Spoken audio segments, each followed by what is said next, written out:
नमस्कार दोस्तों, हार्दिक अभिनंदन है आपका आपके अपने YouTube चैनल एजीएस एजुकेशन में। दोस्तों, आज हम राष्ट्रपति की जो सामान्य शक्तियां हैं, राष्ट्रपति की सामान्य शक्तियों की चर्चा करेंगे।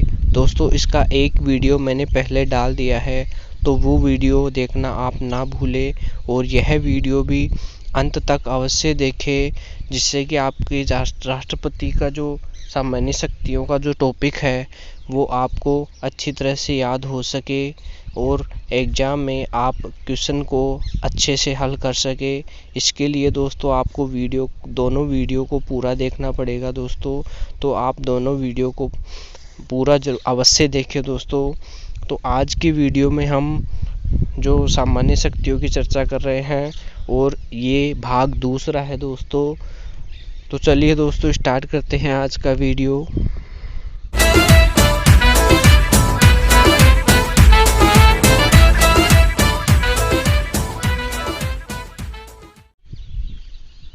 देखिए दोस्तों, आज हम सामान्य शक्तियों की चर्चा करेंगे और सामान्य शक्तियों में आज हम बात करेंगे न्यायिक शक्ति। सबसे पहले कि न्यायिक शक्ति क्या होती है, तो राष्ट्रपति के द्वारा ही सर्वोच्च न्यायालय तथा उच्च न्यायालय के न्यायाधीशों की नियुक्ति की जाती है। तो दोस्तों, राष्ट्रपति के द्वारा ही जो सर्वोच्च न्यायालय और उच्च न्यायालय का जो न्यायाधीश होता है और जो मुख्य न्यायाधीश और जो अन्य न्यायाधीश होते हैं उनकी नियुक्ति राष्ट्रपति के द्वारा ही की जाती है। तो दोस्तों, यहाँ से प्रश्न अवश्य बनता है। तो राष्ट्रपति के द्वारा ही सर्वोच्च न्यायालय और जो उच्च न्यायालय के न्यायाधीश होते हैं उनकी नियुक्ति की जाती है। नेक्स्ट देखते हैं,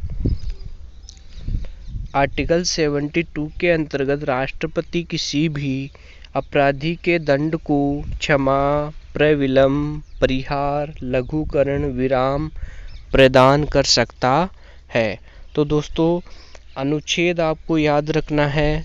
अनुच्छेद 72 के अंतर्गत राष्ट्रपति जो है वो कोई भी अपराधी है, उस अपराधी का उसको जो दंड दिया गया है, अपराधी के दंड को क्षमा कर सकता है, प्रविलंब, परिहार, लघुकरण, विराम प्रदान कर सकता है। तो दोस्तों, इन शब्दों को आपको याद रखना है कि कौन से आर्टिकल के अंतर्गत ये शब्द आए हैं। तो दोस्तों, आर्टिकल 72 के अंतर्गत राष्ट्रपति जो है किसी भी अपराधी का जो दंड होता है उस दंड को क्षमा कर सकता है, प्रविलंब कर सकता है, परिहार, लघुकरण, विराम प्रदान कर सकता है। तो दोस्तों, आर्टिकल और आर्टिकल के अंदर समाई जो बातें हैं वो आपको याद रखनी है। नेक्स्ट देखते हैं, आर्टिकल 143 के अंतर्गत राष्ट्रपति किसी भी सार्वजनिक महत्व के विषय पर सर्वोच्च न्यायालय को परामर्श ग्रहण कर सकता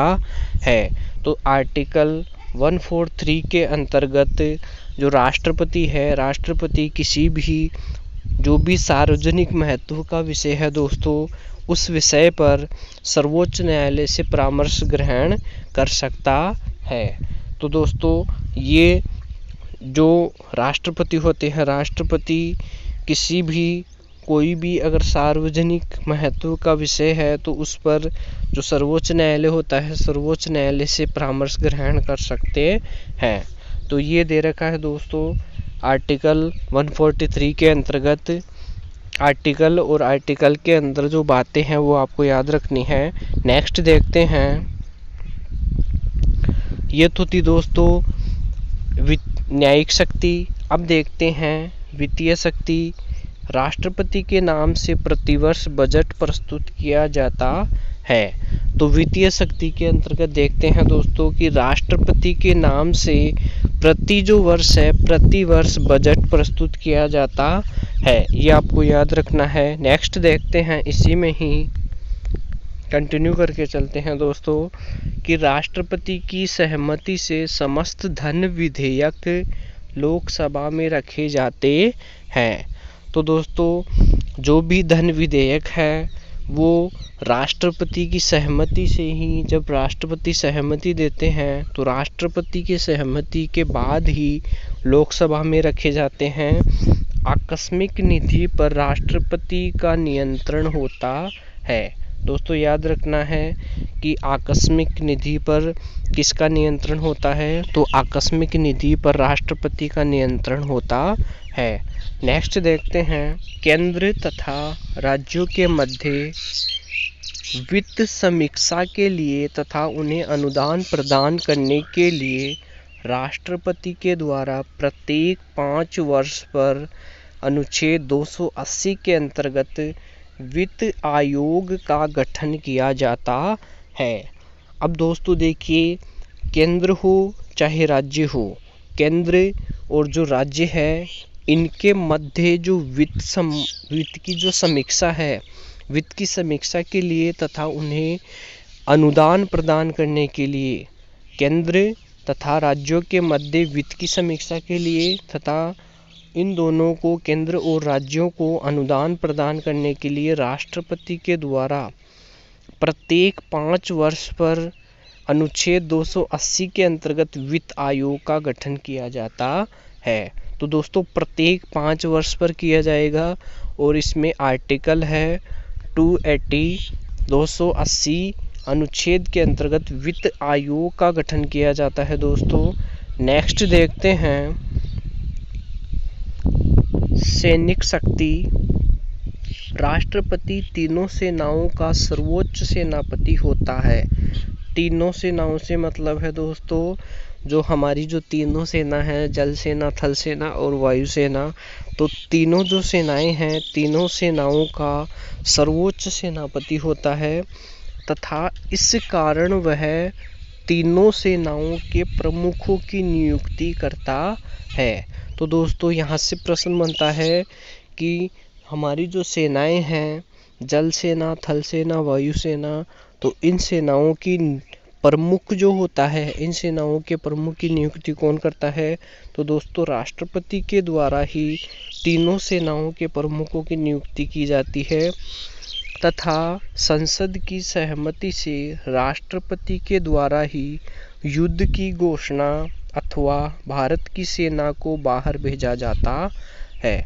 दोस्तों देखिए, संसद की सहमति से ही, अगर संसद सहमति देती है उसके बाद में ही राष्ट्रपति के द्वारा ही या तो युद्ध की घोषणा की जाएगी या फिर भारत की जो सेना है, भारत की सेना को बाहर भेजा जाता है। तो दोस्तों इम्पोर्टेंट है सैनिक शक्ति।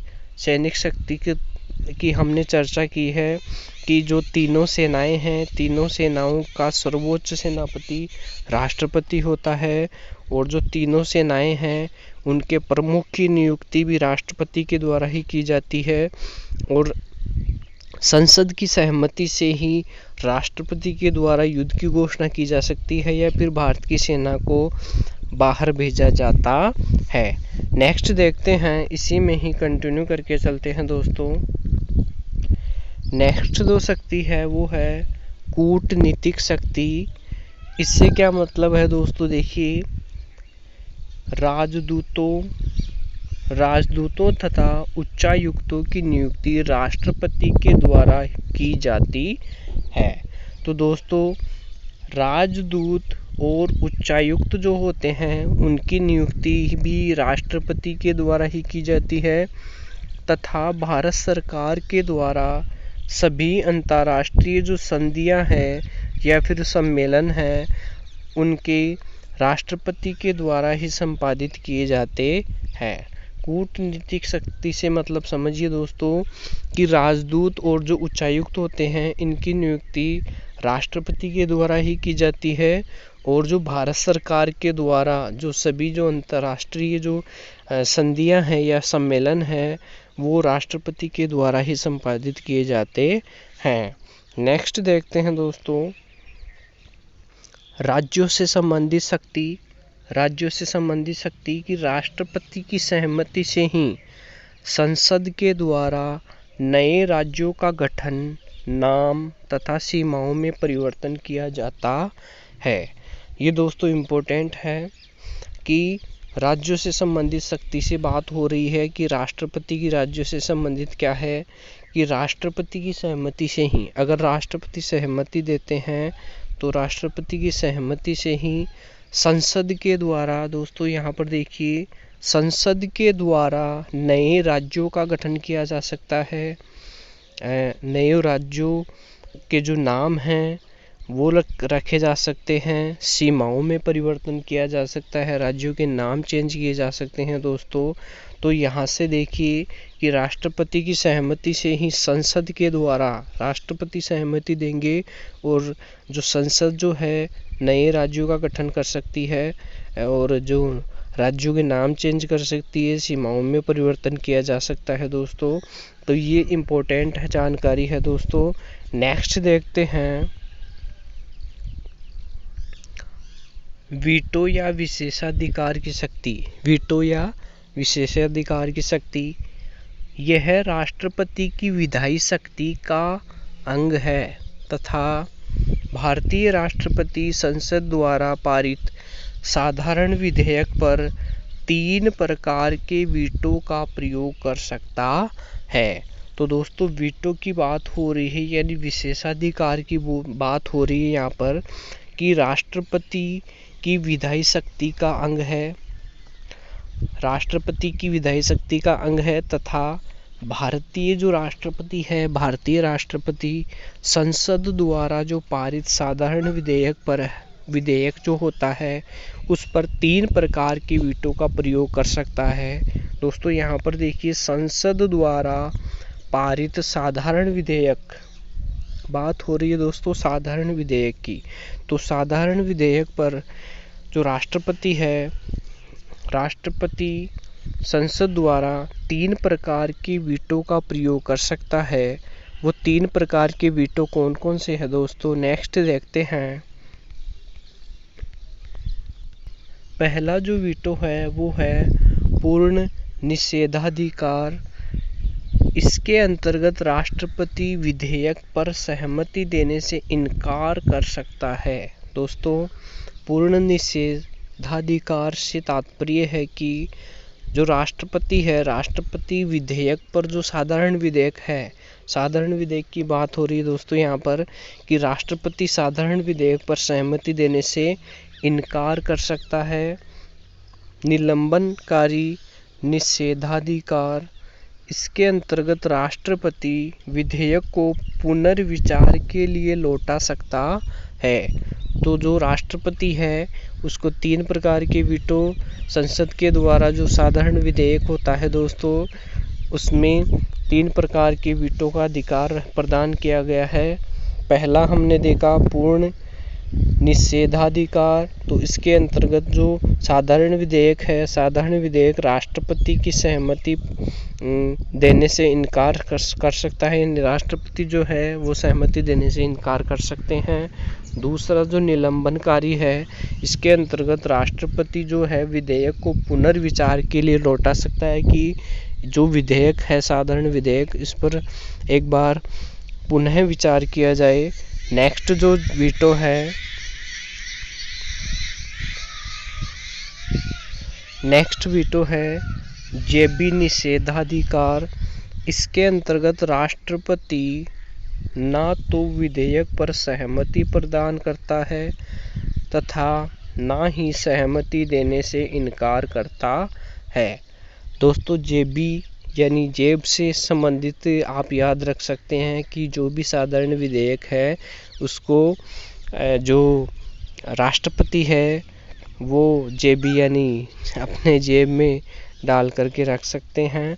तो उस पर ना तो वो विधेयक पर सहमति प्रदान करते हैं और ना ही सहमति देने से इनकार करते हैं। अर्थात इसका कहने का मतलब है ये है कि विधेयक राष्ट्रपति के पास सुरक्षित पड़ा रहता है।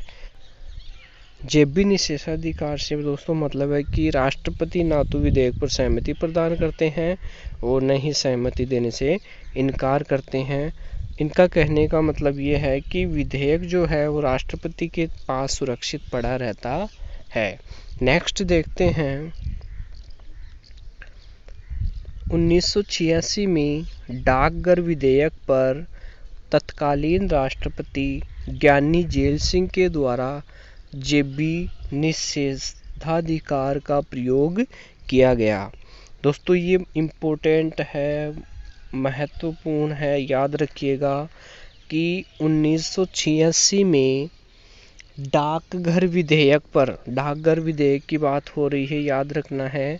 कौन सा विधेयक है दोस्तों? डाकघर विधेयक पर तत्कालीन राष्ट्रपति जो ज्ञानी जेल सिंह थे, ज्ञानी जेल सिंह के द्वारा जेबी निषेधाधिकार का प्रयोग किया गया। जेबी निषेधाधिकार से मतलब है दोस्तों कि जो विधेयक है डाकघर विधेयक, उस पर उन्होंने ना तो अपनी सहमति प्रदान की और ना ही सहमति देने से इनकार किया दोस्तों। तो ये इम्पोर्टेंट है। तो दोस्तों आज मैंने इस वीडियो में जो राष्ट्रपति की सामान्य शक्तियां हैं, सामान्य शक्तियों की महत्वपूर्ण तथ्यों को इसमें समाहित किया था और आपके सामने प्रस्तुत किया है दोस्तों। इनमें से अवश्य प्रश्न बनते हैं, तो आप इनको अवश्य याद रखें और आर्टिकल के अंदर जो बातें बताई गई है उनको अवश्य याद रखें। आपका वीडियो देखने के लिए बहुत बहुत धन्यवाद।